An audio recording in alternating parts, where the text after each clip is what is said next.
Почитувани, случајот со клиничката болница Жан Митрев, во кој сегашниот председател на СДС, Венко Филипче, а за време на владата предводена од СДС, се обидувал да ја преземе здравствената установа, тоа представува сомнеж за злоупотреба на моќта и директен удар врз владењето на правото. Филипче веројатно ја подготвувал продажбата со зголемување на буџетот на клиничката болница.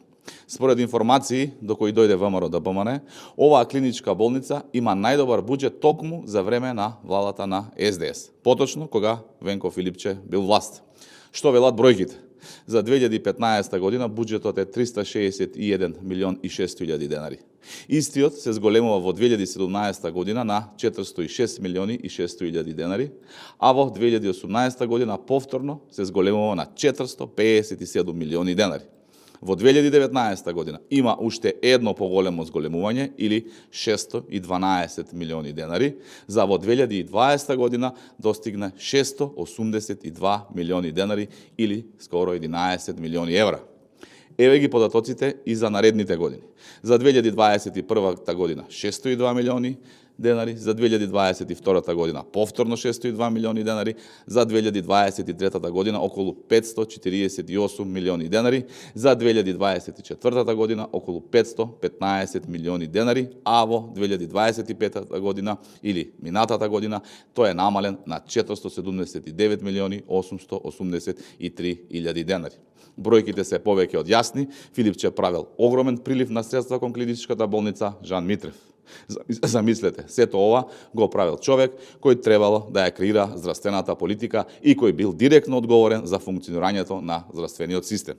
Филипче, наместо грижа за граѓаните, се занимавал која болница да ја преземе, како да изнуди од собственикот со нудење на помош за судска постапка, што пак укажува за некакво целосно влијание врз системот. Со години слушаме за апетитите на другарите на Заев и Филипче и кон приватниот здравствен сектор. Несомнено дека јавното обвинителство има многу работа. Обвинителството мора да се ангажира за овој и слични случаи.